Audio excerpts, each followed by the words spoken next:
हाँ, एक बात कुछ अलग पता लगी। अब तो मैं सोच रहा था कि मैं जिस तरीके से तुम्हारे साथ पेश आता हूँ हमेशा खड़ूस टाइप में लोह और रक्त की नीति की तरह, मुझे लगा सबके मन में कहीं ना कहीं मेरे लिए बददुआ ही निकलती होगी। नहीं नहीं ऐसा नहीं है। कहाँ ये सब बीच में आ जाते हैं, हमारे पता नहीं आराम से सोने के लिए देते, मोबाइल भी नहीं चला रहे थे, जब आज तुम्हें पीछे से घुसा लेके चले लगा कि कोई ना कोई चीज तो है तुम्हारे अंदर की जो जानती है कि गुरुजी जो कुछ भी कर रहे हो हमारे लिए। Yes sir. यही सबसे बड़ी भावना है कि आपके समझ में ये बात आ रही है कि मेरी तुमसे किसी से कोई पर्सनल दुश्मनी नहीं, किसी भी प्रकार की। जो भी कुछ किया जाता है, जब भी तुम्हें डांटा जाता है, वो केवल और केवल तुम्हारे हित के लिए, तुम्हारी भलाई के लिए और तुम्हें सक्सेस बनाने के लिए किया जाता है। ये बात तुम समझ पा रहे हो, ये इस चीज से पता लग रही है कि हाँ तुम्हारे अंदर ये है कि गुरुजी हमारे लिए कुछ करते हैं। और इसके लिए सभी को धन्यवाद। आपने इतना सारा प्रोग्राम सजा के किया, ठीक है, बनाई देती है सबको। लेकिन मेरा सबसे बड़ी बात यह है कि हम सबका जो अंतिम लक्ष्य है वो कभी हमें पीछे नहीं रखना चाहिए उससे। और जैसा कि कई बार छिपी हुई प्रतिभाएं के सामने निकलती हैं, तो पढ़ते को ठीक ठाक पता है, पढ़ने में ठीक ठाक है, लेकिन ये तो वक्ता भी बहुत अच्छा है।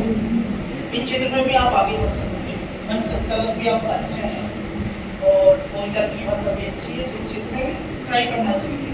और हर आदमी को हर क्षेत्र में थोड़ा बहुत प्रयास करना चाहिए, ये बात भी बहुत अच्छी लगी। दूसरी बात, आप लोगों को जैसा कि निमराज या पंडित जी है बताया आप लोगों को कि मेरा जीवन भी पूरा ऐसा है कि आप प्रेरणा ले सकते हैं। जो लगता है कि उनको कुछ भी नहीं आता वो वैसे प्रेरणा ले सकते हैं, इसमें कोई दो राय नहीं है कि मेरा जीवन भी बिल्कुल उतार चढ़ाव वाला चला है। 5वीं क्लास तक गाँव में शिक्षा हुई थी, 5वीं तक मेरे गाँव में स्कूल था। मैं स्कूल नहीं जाता था, इसलिए मेरी बड़ी बहन को मेरे साथ स्कूल नहीं जाते, वैसे मैं चला नहीं जाती थी। उसको पढ़ाने का दौर को बिल्कुल मकसद नहीं था, लेकिन उसको पहली पढ़ाई है क्योंकि मैं भी उसके साथ साथ चले गया। और जैसे मैंने चलना सीख लिया स्कूल जाना, उसके बेचारे को दोबारा को भेज दिया। यानी उनको कुछ समय नहीं पढ़ाया करते तो बहुत लेकिन आते थे, 1986 की बात होगी। शुरुआत में 5वीं क्लास तक काम जानते थे, मेरी क्लास में 5 बच्चे थे, तो मैं क्या कहते हैं मुरुस्तर माराठी का बेटा था। मुरुस्तर माराठी के बेटा मतलब समझ लो अंदर में खाना 5 ही व्यक्ति टोटल और 5 में बहुत अच्छा तो मुझे तारीफ करते हुए तो काम तो अच्छा बहुत अच्छा है। 5वीं पास की, गाँव में कोई स्कूल नहीं था, बगल के कस्बा टाइप में पढ़ता हुआ प्राइवेट स्कूल में बढ़िया बाबा के बच्चे। 6वीं क्लास में मुझे वहाँ भेज दिया। वहाँ जाके जब उनकी शिक्षा मैंने देखी और मेरी शिक्षा देखी तो मैं उनके बराबरी में निर्भरता सन्नाटा, मुझे कुछ नहीं आता उनको बहुत कुछ आता है। और ये चीज आप भी ठाड़ दिया, जैसे ही आपको ये लगता है कि यार मुझसे इनसे कम आता है तो आपका मोरल डाउन हो जाता है और आप थोड़े बहुत जो पढ़ते थे ना उस पढ़ाई को भी आप छोड़ देते। ये मेरे साथ हुआ है। जैसे कि तुम में से भी कई सारे बच्चे होंगे जिनके टेस्ट में नंबर कम आते होंगे, दूसरे की तुलना में मेरे तो 90 तक पहुंच जाता है, 95 में रहते होंगे 10-20 पे, तो वो अपने आप ही धीरे धीरे पता नहीं क्यों कम हुआ कर देता पढ़ना, कपड़े पहन के थे।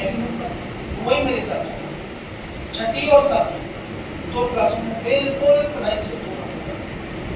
जब एक बार आपका मन हट जाता है ना तो दोबारा मन को लाना पड़ेगा, बहुत मुश्किल काम होता है। आप 1 आध महीने का गैप ले लेना, घर जाके और दोबारा से कमरे पे आना 10-15 पढ़ोगे। ऐसा ही मेरे साथ हुआ। तो इस कारण पे मुझे कि घर वालों के बस की बात नहीं था कि मुझे सुधार था, तो मेरे खड़ूस जी जैसे हुआ करते थे उनकी बात में आज 199 वाले जो मुझे सारा कम मानते हैं और बेटे की तरफ बताई जाता है, उल्टा लटका देते थे। मुंबई लेके मेरे अपने साथ उस दौर में मुंबई जाना अपने आप में पूरे गांव में जाके अंदर मुंबई गया। वहां जाके पढ़ा तो वहाँ अपने आप तो हिंदी इंग्लिश तो अपने ही चलते हैं, वहाँ हिंदी इंग्लिश तो थे लेकिन संस्कृत की जगह मराठी है 8वीं क्लास में। तो कौन सी बात है कि मैं मराठी कहाँ सीख सकता हूँ, तो मैं 8वीं में माँ क्या हो गया बेटा दीदी भी परेशान होगी, दोबारा से गाँव में देखते तो गाँव नहीं पढ़ा रहा। गाँव आया लेकिन वहाँ एक चीज बदल गई। जो 6 और 7 में मैंने पढ़ाई छोड़ दी, किताब उठाना छोड़ दी, अब वहाँ तो सारे दिन कमरे में रहना, जाना नहीं, तो दोबारा से किताबें उठाने का शौक तो लग गया। मराठी की शौक लग गया कि पढ़ना चाहिए, जो किताबों में मन लगने लग गया। तो फिर यहाँ जब आया तो 8, 9 और 10 तक मैं ठीक ठाक पढ़ा। उस दौर में 10वीं में का रिजल्ट अखबार में आता था, और अखबार में जो है ना गाँव में से एक आध ही पास हुआ करते थे, और रिजल्ट ज्यादातर थर्ड, जो फर्स्ट, सेकंड और थर्ड डिवीजन जो आती थी, तो ज्यादातर लोग अपना रिजल्ट थर्ड में देते। मुझे भी लगा ज्यादा से ज्यादा सेकंड। तो मेरे चाचा डॉक्टर हैं जो रिटायर भी हो चुके हैं, उनके बाद में दूसरा व्यक्ति था जो अपने गांव से 10वीं में फर्स्ट डिवीजन पास हुआ। उससे पहले और कोई नहीं हुआ था, पहले चाचा जी। तो अद्भुत बात ये थी कि जो घर वाले और जो गांव वाले सोचते थे कि तो पढ़ाई में टंट है, तो अब एकाएक निकल के उस दौर में क्या आ गया, तो चाचा डॉक्टर थे, तो घर वालों को लगा कि ये बेटा बेटा डॉक्टर बन जाएगा। दूसरा फर्स्ट डिवीजन हुआ, घर वालों ने मुझे बात लगा दी। अब लेकिन क्योंकि पहली बार तुम्हारी तरफ तुम्हारे दौर पे आते तो पढ़ने में लगा कि घर वालों को बहुत अच्छा पढ़ रहा, छोड़ा तो डॉक्टर के लिए गए। अब क्या दिक्कत रही, मुझे वायु दिलाई गई और मुझे पहुंचा दिया जयपुर, कमरा दिला दिया। अभी कभी आप जाते हो तो महेश नगर और बरकत नगर के बीच में इंडियन पब्लिक स्कूल है, वहाँ 11वीं और 12वीं। अब चूंकि लेकिन तुम्हारे भी वो दौर आया होगा कि पहली बार घर से बाहर निकले, जेब में पैसा वैसा ठीक ठाक है, तो टॉप फाटक पर बस में लक्ष्मी मंदिर चलता था, आजकल सिनेमा बंद, और उसमें टिकट हुआ करता था कितने रुपए का, 10 रुपए का। मैं स्कूल कम जाता और उस हॉल में चला जाता। फिर दोबारा बिगड़ गया, 11वीं तो पास कर ही देते टीचर, लेकिन 12वीं में फिर दोबारा से सप्लीमेंट्री आ गया। सप्लीमेंट्री आ गया इंग्लिश में। घर वालों को फिर झटका लगा, नाराज हुए, बातें भी सुनाई गई।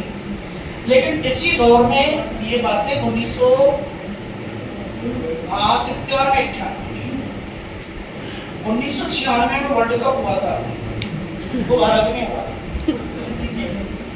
श्रीलंका जीता था उसको, ठीक है। थोड़ा सा कई बार कुछ भी लिया जाता है। तो यहाँ से नया शौक लग गया क्रिकेट का, 10वीं पास कर दी। और क्रिकेट का शौक ऐसे लगा कि इधर तो घर वाले कहते हैं सप्लीमेंट्री की तैयारी कर ले, मैं सुबह से शाम तक क्रिकेट की तैयारी। क्या मेरा पार्टनर कौन था? जयपुर में सर, जयपुर। उस दौर में मेरा पार्टनर हुआ करता था मेरे भाई का साथ, बाद में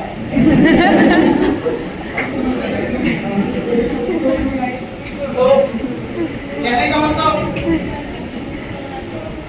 12वीं में सप्लीमेंट्री आ गया। क्रिकेट का शौक था, घर वाले पूछते थे तो क्या नया दोस्त होता है तो नहीं पढ़ो, क्या पढ़ोगे, लेकिन मन में ये भी था यार पास हो सकते। तो दिन में उनको दिखाने के लिए बिल्कुल नहीं पढ़ता, और जब सब सो जाते थे तब पढ़ते थे। तब करीब मैं जब तक 12-1 बजे 3-4 बजे तक सो जाता था। तो ऐसे मैंने घर वालों को बिल्कुल पता नहीं लगती थी, और रात को पढ़ाई की और सप्लीमेंट्री में पास। लेकिन क्रिकेट का शौकीन हो चुका था, तो कॉलेज में एडमिशन लिया नहीं, बीए प्राइवेट की।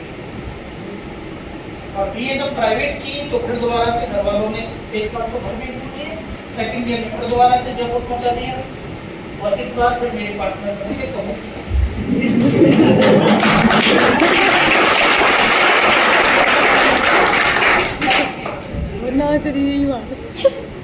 सेकंड ईयर में जाते जाते लेकिन थोड़ा सा पढ़ाई का शौक रखते हैं, तो ठीक ठाक पढ़ाई थी, खेलते थे। तो सेकंड ईयर और थर्ड ईयर में मैंने अच्छी पास की, फर्स्ट ईयर तो वैसे ही पास ग्रेस मिस करके सेकंड ईयर। फिर वहां से निकलकर एमए की बारी है, तो जब तक नौकरी वोकरी के बारे में सोचा कि तो बीए करना। यहाँ से फिर ज्योग्राफी से एमए में एडमिशन ले लिया, और एमए में एडमिशन लेने के बाद फिर दोबारा से गांव में जब क्रिकेट खेलते थे तो सभी लोग कहते थे यार ये लोग पढ़ते थे ऐसे ही कुछ नहीं है, तो फिर वहाँ थोड़ा सा बदल के आपको नौकरी भी लगी। 2003 में एमए का रिजल्ट आया और जब आपका निकली हुई ना 550 के 700 के 735 अरे फरवरी में एग्जाम ऐसे 2003 में जून में वैकेंसी आ गई और ऐसे इतना ही टाइम मिला था इसी फरवरी में तो समय के इतना ही लगा तो एक दिमाग में इसलिए कि यार कुछ ना आया अब तो आ रही सी पहला फॉर्म में मैंने एसी का भर दिया किसका अरे इसका जी जी गाइड करते वो पढ़ना चाहता तो बता तो मैं कर दूंगा जी तो लंबी बातचीत हुई कोई हार इसकी तैयारी करेगा मुझे टाइम तो बहुत लगेगा वो पढ़ सकता है पढ़ लूंगा कोई दिक्कत नहीं तो वहाँ 2003 से मुझे पढ़ाई का शौक उससे पहले मतलब कि मैं नॉर्मल बेसिक चल रहा और तुम यकीन नहीं करोगे 2003 में जब मैं आरिश मेल की तैयारी तो बी 199 जो प्लॉट है ना ये उस समय था इसी में मैं पढ़ता था 3 महीने में ये जो गेट है ना उसका आर्य गंगा के साथ शायद ही मैं सड़क पे 1 या 2 बार चौराहे पर जब मैं छोड़ उस सड़क पे 1-2 बार आया मुझे ये भी नहीं पता था दिन कितने बजे छिपता और कितने बजे लेकिन उससे पहले मुझे ये भी नहीं आता था रास्ते में क्या चले ईमानदारी तो वहां से दौर शुरू हुआ पढ़ाई का लेकिन वहां भी एक बड़ा चीज ये हुई कि 2-3 महीने में मेरी प्री पास हो गई किसी दोस्त की प्री हुई मेरी हो गई तो घर वालों को लगा चलो आरएस में उस दौर में प्री बड़ी बात अब लेकिन मेरे साथ क्या हुआ कि ये 2003 में प्री पास हो गई बोर्ड में भर्ती चली गई और इस भर्ती के 2005 में मुख्य परीक्षा चली 2 साल मैं पढ़ते पढ़ते थक गया अब लेकिन दिमाग में तो कई बेटो आरएस पढ़ रहा है तो की एग्जाम भी होगी बीएड पास करी उस दौर में क्या बीएड का फंक्शन बहुत हार्ड होता था लेकिन गया नहीं क्योंकि क्या बनना है आपको तो आरएस लेकिन 2005 में फिर मैं आरएस में गया बीएड का फॉर्म भरी रखा था दिया बीएड में अच्छे नंबर आए तो 2005 में बीएड हो गई और उसके बाद काफी अच्छी पढ़ाई 2-3 साल की और बहुत सारी नौकरियां प्राप्त की तो यहाँ से इस कहानी को सुनने का मेरा तात्पर्य ये बोलना है कि जिस दिन से आप शुरू करते हो वहीं से आपकी गाड़ी स्टार्ट होगी आपने पीछे क्या किया पढ़ने बहुत स्टार्ट थे कमजोर थे खड़े हुए थे फर्स्ट ईयर बारहवीं पहले देखी थी ना आपने तो लगभग ऐसी बात कहने का मतलब जब से आप ठान लोगे कि आज से ही मुझे बड़ी पढ़ाई करनी है बड़े लेवल पे करनी है आप वहाँ से शुरू कर सकते हैं लेकिन ध्यान जब आप पढ़ाई करोगे तो आपके ध्यान में सिर्फ पढ़ाई होनी चाहिए हमारे दौर में तो फिर मोबाइल था ही नहीं लेकिन आज के दौर में मोबाइल वगैरह से दूरी बनानी पड़ेगी बिल्कुल ही छोड़ दो कोई मत कोई गलत नहीं इतना कर दोगे तो बहुत बड़ी बात है और किताबों को ज़्यादा से मैं कहता हूँ कि अगर आपने इस तरीके को 1 साल तक रखना और गुरु पर मैंने इसीलिए को लाइफ में उसी तरीके की पढ़ाई करवाना चाहिए तो जैसे मैंने तो आपको इसका उद्देश्य किया आने वाले 10 एक और पूछना चाहूँगा मैं आने वाले 10 अक्टूबर को गुरुकुल का स्थापना दिवस है तो उस दिन इसमें कुछ आमूल परिवर्तन होंगे तो अभी 4-5 दिन बाद से आपको नजर दिखाना शुरू हो जाएगी कुछ अलग टाइप का सोचा है ऑनलाइन पे ज़्यादा ध्यान देना है और कुछ भी करना है तो आपको धीरे धीरे पता लगते हैं तो आप सब लोगों को ही ये कोशिश करनी है कि जहाँ जब तो मैंने ये तो कर दिया कि तुम्हारा लगभग 10-12 घंटे लेकिन इन 10-12 घंटों में